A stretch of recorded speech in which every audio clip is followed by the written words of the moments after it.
আবু বকর সিদ্দিক রাদিয়াল্লাহু তাআলা আনহু নরম ইহুদির গলায় গালের মধ্যে থাপ্পড় বসাইছে আর বলছে, শান্তি চুক্তি না থাকলে গলাটা উড়িয়ে দিতাম। ইহুদি রাসূলুল্লাহ সাল্লাল্লাহু আলাইহি সাল্লামের কাছে গেছে, যাওয়ার পর বলল, আবু বকর আমারে থাপ্পড় দিস। রাসূলুল্লাহ সাল্লাল্লাহু আলাইহি সাল্লাম বলেন, আবু বকর থাপ্পড় দিছো? জি হুজুর থাপ্পড় দিস। কেন? ইন্নাহু ক্বালা কাওলান আযীমা, সে আল্লাহর ব্যাপারে মারাত্মক কথা বলছে তাই থাপ্পড় দিস। কি বলছে আল্লাহর ব্যাপারে? হুজুর সে বলছে কর্জে হাসানার কথা যখন আপনি চিঠিতে লেখছেন এটা তাকে শোনানোর পর সে বলছে ও আল্লাহ কর্জে হাসানা চাইছে, তাহলে কি আল্লাহ গরিব আর আমরা হলাম ধনী? এই বেয়াদবিমূলক কথা বলছে। ইহুদির নবী বললেন, তুমি এটা কেন বললা? ইহুদি বলতেছে, মা কুলতু জালিকা, এই জাতীয় কোনো কথা আমি বলিই নেই। তাহলে আবু বকর সিদ্দিক রাদিয়াল্লাহু তাআলা আনহু বলছে আর ইহুদি বলে নাই আর থাপ্পড়, তখন ঘটনা কি হবে? সাক্ষী নাই। আল্লাহ তাআলা সূরা আলী ইমরানের 181 নম্বর আয়াত নাজিল করে দিলে সব আল্লাহ সাক্ষী দিয়ে দিচ্ছে। আল্লাহ তাআলা বলেন, লাকাদ সামিআল্লাহু কাওলাল্লাযীনা ক্বালু ইন্নাল্লাহা ফাকীরু ওয়া নাহনু আগনিয়া। অবশ্যই আল্লাহ শুনেছেন তাদের কথা যারা বলে আল্লাহ ফকির, আমরা হলাম ধনী। আপনার সাহাবী আবু বকর এই কথা শোনার পর ইহুদির গালের মধ্যে চর বসায়া দিছে। আবু বকরকে এখন মিথ্যাবাদী সাব্যস্ত করতে চাইছে। হাবিব, আমি আল্লাহ, তুই ইহুদির কথা শুনছি, আবু বকর যা বলছে সব সত্য, আমি আল্লাহই শুনছি ওর কথা, ও বলছে এগুলা, তাহলে আর তো সাক্ষীর কোনো প্রয়োজন নাই। আল্লাহ বলে দিলেন। এই হলো সূরা আলী ইমরানের 181 নম্বর আয়াতের অংশ বিশেষ।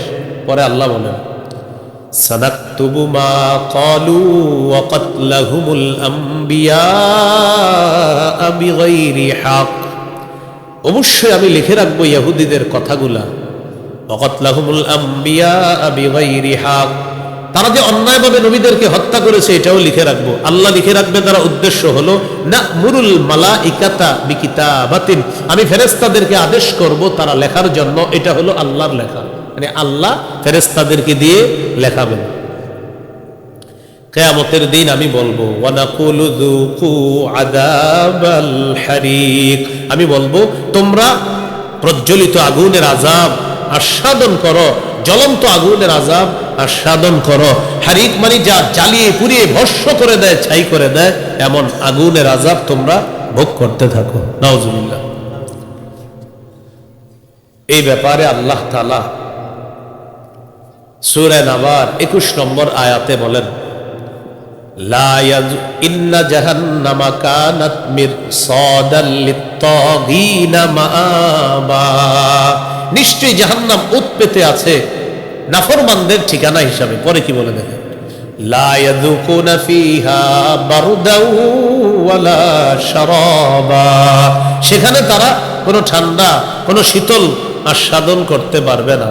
ইল্লা হামিমা ওয়া গাসসাকা, তবে ফুটন্ত গরম পানি আর রক্তপুজ এইগুলা তারা আস্বাদন করবে, খাবে। জাহান্নামীরা জাহান্নামের দারোগা ফেরেশতা মালিককে ডেকে বলবে, ও মালিক খাবারের ব্যবস্থা করে দাও। আল্লাহর পক্ষ থেকে বলা হবে, খাবার দিয়ে দাও, জাক্কুম নামক কাঁটাযুক্ত ফল দিয়ে দাও। লাআকিলুনা মিন শাজারিম মিন জাক্কুম, তারা কাঁটাযুক্ত জাক্কুম খাবে। ফামালিউনা মিনহাল বুতুন, এটা দিয়ে তাদের পেট ভরবে। এবার তারা বলবে, পানি দাও পানি। তখন আল্লাহর পক্ষ থেকে বলা হবে, সদিদু আহলিন নার ওয়া কাইহু জাহান্নাম, জাহান্নামীদের রক্ত পুঁজগুলা একত্রিত করে এদেরকে পানি হিসাবে পান করতে দাও।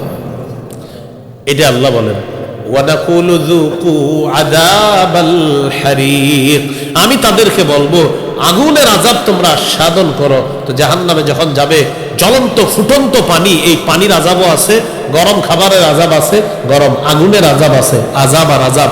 আল্লাহ বলেন, ফাযুকু ফালান নাযীদাকুম ইল্লা আযাবা, তোমরা শুধু আযাব ভোগ করো আর আমি তোমাদেরকে বাড়াবো, শুধু আযাবই বাড়াবো, খালি আযাব বাড়াইতে থাকবে। এখন প্রশ্ন হলো, কেন এই আযাব আল্লাহ দিবে? পরের আয়াতে বলে, যালিকা বিমা কদ্দামাত আইদিকুম ওয়া আন্নাল্লাহা লাইসা বিযাল্লামিল লিল আবিদ। আল্লাহ তাআলা বলেন, আগুনের আযাব তোমরা আস্বাদন করবা কেন জানোনি? তোমাদের হাতের কামাইয়ের কারণে, তোমাদের কৃতকর্মের কারণে, হাতের কামাই দ্বারা উদ্দেশ্য হলো ওই মানুষের কামাই। হাতের কামাই মানে তোমাদের কামাই। আরবরা অংশ বলে পুরা ব্যক্তিকে উদ্দেশ্য নেয়, আরবরা অংশ বলে পুরা মানুষটাকে উদ্দেশ্য নেয়। এখানে হাত বলে উদ্দেশ্য হাত ওয়ালা। তাব্বাত ইয়াদা আবি লাহাব, আবু লাহাবের 2 হাত ধ্বংস, উদ্দেশ্য আবু লাহাব ধ্বংস। তা আল্লাহ তাআলা বলেন যালিকা বিমা কদ্দামাত আইদিকুম, এই আযাব তোমাদেরকে দেওয়া হবে তোমাদের কৃতকর্মের কারণে, তোদের হাতের কামাইয়ের কারণে। হাতের কামাই দ্বারা উদ্দেশ্য তোমাদের কৃতকর্মের কারণে।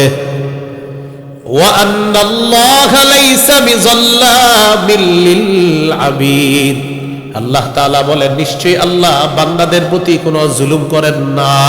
প্রশ্ন আসবে মনে মনে, আল্লাহ যে আযাব দিবে এটা কি জুলুম না? আল্লাহ বলে না, এটা কোনো জুলুম না। তারাই আযাব ভোগ করবে তাদের কৃতকর্মের কারণে, আমি জুলুম করি নাই তাদের উপর, তারাই জুলুম করছে নিজেদের উপর। সূরা আম্বিয়ার মধ্যে আছে, ওই যে বুখারীর সর্বশেষ হাদিস দেখবেন অনেক মাদ্রাসায় ছেলেরা পড়ে, বাবু কওলিল্লাহি ওয়া নাদউল মাওয়াজিনাল কিসত লিয়াউমিল কিয়ামাহ ওয়া আন্না আমালা বানি আদম ওয়া কওলাহুম ইউজান। এটা পড়ে দেখবেন ছাত্ররা পড়তে থাকে অবিহি ক্বালা হাদাসানা। ইমাম বুখারী সর্বশেষ হাদিসের আলোচনা করতে গিয়ে কোরআনের একটা আয়াত আনছে সূরা আম্বিয়ার। এই আয়াতে আল্লাহ বলেন ওয়া নাদউল মাওয়াজিনাল কিসত লিয়াউমিল কিয়ামাতি ফালা তুজলামু নাফসুন শাইআ, আমি কিয়ামতের ময়দানে ইনসাফের দাড়ি পাল্লা স্থাপন করব। ইনসাফের দাড়ি পাল্লা স্থাপন করার পর আমল ওজন করব অথবা আমল নামা ওজন করব। দেখেন কি বলি, আমল ওজন করা হবে অথবা আমল নামা ওজন করা হবে, অথবা আমলকে একটা দেহে রূপান্তরিত করে ওই দেহটাকে ওজন করা হবে, অথবা আমলকারী মানুষটাকে ওজন করা হবে। 4টি ব্যাখ্যা, হয়তো আমল ওজন করা হবে, না হয় আমলটাকে একটা দেহের রূপ দেওয়া হবে, ওই দেহটাকে ওজন করা হবে। 3 নাম্বার, আমলকারীকে মানে আমাকে আপনাকেই ওজনের পাল্লায় দিয়ে দেওয়া হবে। দুনিয়াতে তো এটার দৃষ্টান্ত আছে, আমরা দাঁড়াইলে আমাদের ওজন ওঠে না 75, 80, সেখানে কিন্তু ওজন উঠবে আমাদের না, সেখানে আমলের ওজন হবে। প্রশ্ন হলো হুজুর আমলের ওজন আমার শরীর দিয়ে কিভাবে হবে? মুহাদ্দিসিনে কেরাম লেখেন রূহ যেমন শরীরের ভিতরে আল্লাহ রাখে কিন্তু দেখা যায় না, আমল নামাটাও আল্লাহ শরীরের ভিতরে ঢুকায় দিবে যদিও দেখা যায় না। ও যখন ওজনের পাল্লায় উঠবে তখন ওই আমল অনুযায়ী, ভালো আমল আর খারাপ আমল অনুযায়ী ওর ওজনটাও উঠে যাবে। এটা 3 নাম্বার ব্যাখ্যা। 4 নাম্বার, আমল নামা ওজন করা হবে, তাহলে আমল ওজন করা হবে স্বয়ং আমলটা। 2 নাম্বার, আমলকে একটা দেহরূপ দিয়ে এটাকে ওজন করা হবে।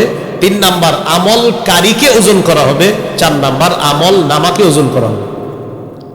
এখন আল্লাহ বলেন এই যে আমল ওজন করব আমি, কেন করব?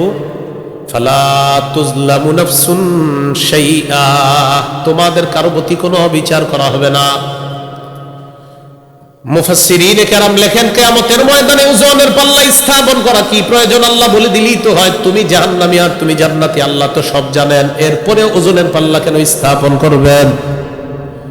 মুফাসসিরিনে কেরাম বলেন ওজনের পাল্লা স্থাপন করে মানুষকে আল্লাহ দেখায় দিবেন, দেখো আমি আল্লাহ তোমাদের প্রতি কোনো অবিচার করি নাই, তোমরা নিজেদের কৃতকর্মের কারণে আজকে জাহান্নামী হবা। এটা দেখানোর জন্য ওজনের পাল্লা আল্লাহ স্থাপন করবেন। তাহলে আল্লাহ বান্দাদের উপর কি করেন না? জুলুম করেন না। আল্লাহ কারো উপর জুলুম করেন না, বরং বান্দা নিজেই নিজের উপর জুলুম করে আখিরাত বরবাদ করে। আল্লাহ আমাদেরকে বুঝার তৌফিক দান করেন।